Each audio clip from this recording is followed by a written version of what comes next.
بالله من الشيطان الرجيم.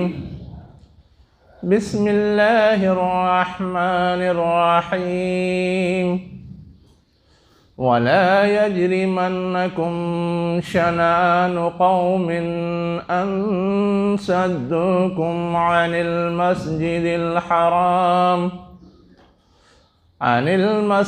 الحرام أن تعتدوا ولا تعاونوا على البر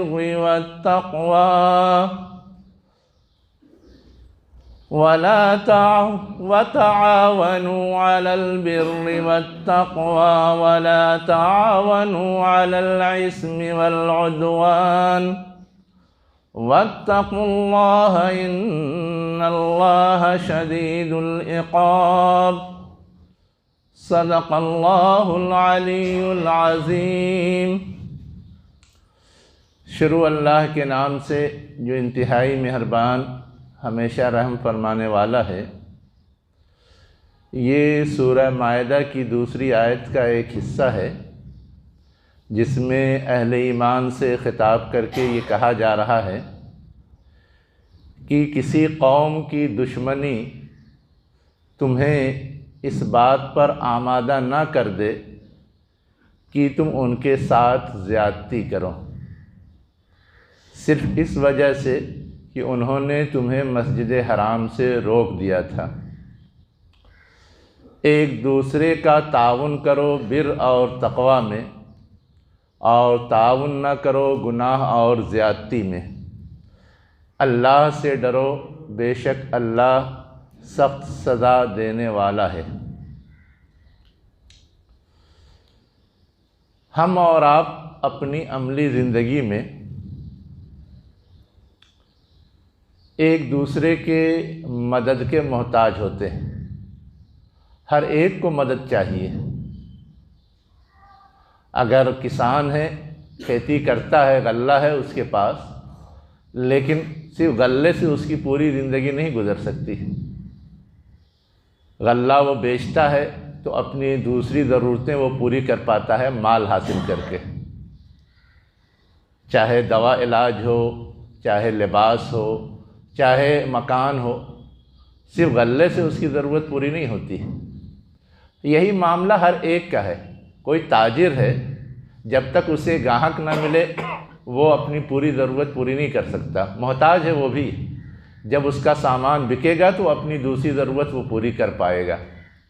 ویسے ہی مالدار ہے، پیسہ اس کے پاس ضرور ہے، لیکن اگر اس کا بزنس نہیں چلے گا، مزدور اگر اس کا کام نہیں کریں گے تو وہ بھی محتاج ہے، اس لیے کہ اس کا بزنس فیل ہو جائے گا. اس کا پیسہ رکھا صرف اس کو بہت زیادہ فائدہ نہیں دے گا. تو یہ روز مرہ کی زندگی میں ہر انسان کے ساتھ لگا ہوا ہے کہ وہ ایک دوسرے کے مدد کا محتاج ہے، مدد لے بھی اور مدد دے بھی. اب یہاں پر صرف اللہ کی ذات ایسی ہے جو کسی کے مدد کی محتاج نہیں ہے. سوال یہاں اصلاً جو سمجھنے کا ہے وہ یہ ہے کہ یہ مدد جس کا ہر ایک محتاج ہے، اگر اس مدد کی ضرورت ہر صورت میں ہو تب تو ٹھیک ہے، لیکن کیا غلط اور صحیح سب میں مدد کی جائے؟ اسی طرح ایک سوال یہ بھی ہے کہ کبھی ہماری پوزیشن ایسی ہو گئی کہ ہم بڑے صاحب حیثیت ہیں، اپنی حیثیت ہی سے ہماری ہر ضرورت پوری ہو جاتی، ہر فن مولا ہے، تو بھی اسلام یہ تعلیم دیتا ہے کہ نہیں، تمہاری مدد کی اگر کسی کو ضرورت نہیں پھر بھی تمہیں مدد کرنی چاہیے، اس لیے کہ تم دوسروں کی مدد کے محتاج نہیں ہو لیکن اللہ کی مدد کے محتاج ہو. حدیث کے اندر واضح لفظوں میں کہا گیا، ما کان العبد فی عون اخیہ کان اللہ فی عونہ. جب تک بندہ اپنے کسی بھائی کی مدد میں ہوتا ہے اللہ تعالیٰ اس کی مدد کرتا رہتا ہے، اور اللہ کی مدد حاصل ہو جائے تو وہ عافیت کی زندگی پا سکتا ہے. ایک سوال اور ہے کہ مدد کی جائے تو ہر کام میں کیا جائے یا صرف صحیح کام میں کیا جائے؟ ظاہر ہے کہ صحیح کام میں ہی کیا جا سکتا ہے، غلط کام میں تو نہیں کیا جا سکتا. کوئی چوری کرنے جا رہا ہے تو ہم اس کی مدد کرنے جائیں گے، کوئی شراب پینے جا رہا ہے تو ہم اس کی مدد کریں گے، لو پیسے لو شراب پیو۔ ہاں کوئی بیمار ہے تو اس کی مدد کریں گے، کوئی جاہل ہے علم حاصل کرنا چاہتا ہے اس کی مدد کریں گے۔ اس حوالے سے یہاں ایک ہدایت دی گئی ہے۔ کیا دی گئی ہے؟ کہ مدد ایک دوسرے کی کرو تو بر اور تقوی کے معاملے میں کرو۔ اب یہ بر اور تقوی دو لفظ استعمال ہوا ہے۔ کیوں دو لفظ استعمال ہوا؟ ہم اور آپ غور کریں۔ اصلاً کوئی بھی کام جو ہم اچھا انجام دیتے ہیں اس کے دو رخ ہوتے ہیں۔ ایک رخ یہ ہے کہ ہم کو کچھ اچھے کام کرنے کے لیے کہا گیا، اس میں کسی کو مدد کی ضرورت ہے، کوئی نماز پڑھنا چاہتا ہے اس کو اس مدد کی ضرورت ہے کہ وضو کے لیے پانی چاہیے، ہم پانی پرووائڈ کر دیں۔ اس کو اجتماعی طور پہ نماز پڑھنے کے لیے مسجد بنانے کی ضرورت ہے، ہم اس میں مدد کر دیں، اس کے پاس پیسے نہیں ہیں تو۔ یہ سب بر ہے۔ اسی طرح کچھ چیزیں ایسی ہیں جس سے منع کیا گیا ہے، روکا گیا ہے، اگر اس میں مدد کی ضرورت ہے تو اس میں بھی ہمیں مدد کرنی چاہیے۔ کوئی شراب کی عادت میں مبتلا ہے، اس کی شراب کی عادت چھڑانے کی کوشش نہیں کرنی چاہیے۔ کوئی بہت ساری دوسری خرابیوں میں مبتلا ہے، اس کو اس سے روکنا نہیں چاہیے کہ یہ بات غلط ہے، چوری کرتا ہے، ڈاکہ ڈالتا ہے، کچھ بھی کرتا ہے۔ تو یہ جو اصل ہدایت ہے وہ ان دو پہلوؤں کی طرف، اچھی بات میں مدد کی جائے، یہ ہے بر۔ بر اصلاً کہتے ہی ہیں فرما برداری کو، اچھے کام کرنے والے کو۔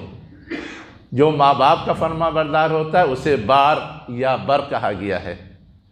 ویسے ہی اللہ تعالیٰ کہ ہم فرما بردار ہیں تو ہم بھی اللہ کے بار کہلاتے ہیں۔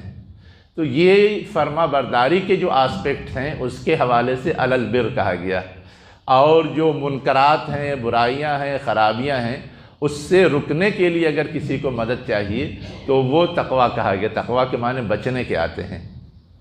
ویسے ہی ایک سوال اور پیدا ہوتا ہے کہ اگر ہم اور آپ اچھائی میں تو مدد کر دیں، اس لیے کہ اس کے لیے دل آمادہ ہوتا ہے، برائی سے نہ روکیں تو کیا ہوگا؟ برائی پھیلے گی بھی اور اس کے برے عمل کے برے اثرات بھی ہم پہ پڑیں گے۔ اسی لیے ہمیں اس بات کا مکلف بنایا گیا ہے کہ امر بالمعروف کے ساتھ ساتھ نہی عن المنکر بھی کرنا ہے، اور یہ بھی ایک طرح کی مدد ہے، ایک طرح کا اس کا ہیلپ ہے۔ ایک اور چیز ہے کہ کیا جو لوگ برائی میں مبتلا ہیں اس کا اثر بظاہر ہم پہ نہیں پڑتا، تو ہم میں سے بعض لوگ یہ سوچنے لگتے ہیں کہ ہمیں کیا لینا دینا، وہ غلط کر رہا ہے، اس غلط کا برا نتیجہ وہ بھگتے گا۔ لیکن یہ سوچ بھی صحیح نہیں ہے۔ ہمیں اور آپ کو تو اللہ کے رسول صلی اللہ علیہ وسلم نے یہ تعلیم دی کہ غلط غلط ہے، اس کا نتیجہ اس کے ساتھ ساتھ سب پہ پڑتا ہے، اس کے اثرات پڑتے ہیں۔ اس لیے ہمیں ہر صورت میں اس غلط کو روکنے کی کوشش کرنی چاہیے جتنی ہماری صلاحیت ہے۔ پاور ہے تو بات سمجھا بجھا کر کے تو، ورنہ کم سے کم برا ماننا چاہیے تاکہ ہم اس میں مبتلا نہ ہونے پائیں۔ ایک اور سوال یہ پیدا ہوتا ہے کہ اگر کوئی غلط کر رہا ہے تو اس وقت کیا کریں؟ اس وقت یقیناً ہم اس کی مدد نہیں کریں گے، اسی کو کہا گیا وَلَا تَعَاوَنُوا عَلَى الْإِثْمِ وَالْعُدْوَانِ۔ لیکن اس سے زیادہ پریکٹیکل سوال یہ کھڑا ہوتا ہے کہ ہم تو مدد کریں اور سامنے والا مدد نہ کرے، وہ ہمارا خلاف ہو، وہ ہمارے خلاف بہت ساری غلط حرکتیں کرتا رہتا ہو، جیسے ظالم لوگ ہوتے ہیں، بدمعاش لوگ ہوتے ہیں، شرارتی لوگ ہوتے ہیں۔ ایسی صورت میں بھی اسلام کشادہ ظرفی کی تعلیم دیتا ہے، اور یہ کہتا ہے کہ نہیں، اگر وہ تمہارے جان کے در پہ نہیں ہیں تو ان کو اگر کوئی مجبوری ہے، کوئی ضرورت ہے تو مدد کرنی چاہیے۔ مثال ہم نے اور آپ نے پڑھا ہے، نبی کریم صلی اللہ علیہ وسلم کے خلاف تھے مکے کے مشرکین، لیکن جب وہاں قحط پڑا تو آپ نے مدد بھجوائی۔ یاجوج ماجوج سے جو قوم پریشان تھی وہ اسلام پہ عمل پیرا نہیں تھی، صرف مظلوم تھی، لیکن کفر و شرکی میں مبتلا تھی، پھر بھی ذوالقرنین نے ان کی مدد کی تھی۔ تو ہمیں اور آپ کو اصل جو تعلیم اسلام دیتا ہے وہ یہ انسانیت کی بنیاد پر مجبوروں کی مدد ہونی چاہیے۔ یہ اسلام کی کشادہ ظرفی ہے، اور کہیں یہ چیز نہیں پائی جاتی۔ کوئی مجھ کو دے گا تو میں اس کو دوں گا، کوئی مجھ کو سلام کرے گا تو میں اس کو سلام کروں گا، نہیں دے گا تو مجھے کوئی لینا دینا نہیں۔ اسی طرح اسلام اس سے آگے کی بات کہتا ہے، اگر آپ کے پاس خود مدد کی صلاحیت نہیں ہے تو آپ گائیڈ کر دیجئے، رہنمائی کر دیجئے۔ جو گائیڈ کرے گا اس کے حوالے سے بھی یہ بات ہے کہ اچھی کام کی طرف رہنمائی کرنے والے کو اتنا ہی بدلہ ملتا ہے جتنا کرنے والے کو ملتا ہے،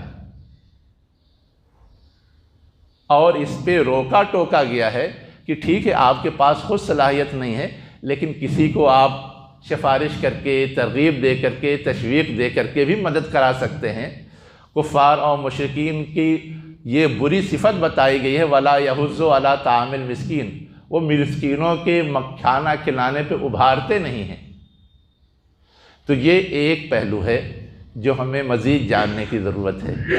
ایک اور پہلو مدد کے سلسلے میں بہت اہم ہے، وہ یہ ہے کہ اگر کوئی ظالم شخص ہے اس کے سلسلے میں ہمارا رویہ کیا ہوگا۔ ایک عمومی بات تو وہاں کہی گئی، لیکن ہم لوگ ایک حدیث پڑھتے ہیں، انصر اخاک ظالما او مظلوما، اپنے بھائی کی مدد کرو خواہ ظالم ہو یا مظلوم۔ مظلوم کی مدد تو سمجھ میں آتی ہے، ظالم کی مدد صحابہ کرام کو بھی سمجھ میں نہیں آئی تھی، لیکن وہاں اللہ کے رسول نے یہ وضاحت کی کہ ظالم کو ظلم سے روکا جائے، یہ اس کی مدد ہے۔ لیکن ہماری اور آپ کی جو غلط عادت ہے وہ یہ ہے کہ بھائی کا مطلب کوئی قریبی ہے، رشتہ دار ہے، وہ اگر غلط بھی کر رہا ہے تو اس کی تائید ہونی چاہیے، اس کی مدد ہونی چاہیے۔ یہ چیز اصولی طور پہ غلط ہے۔ ہاں، اس کو غلط سے روکا جائے تو گویا اس کے برے اثرات سے خود بھی بچیں گے، لوگوں کو بھی بچائیں گے، یہ چیز مطلوب ہے۔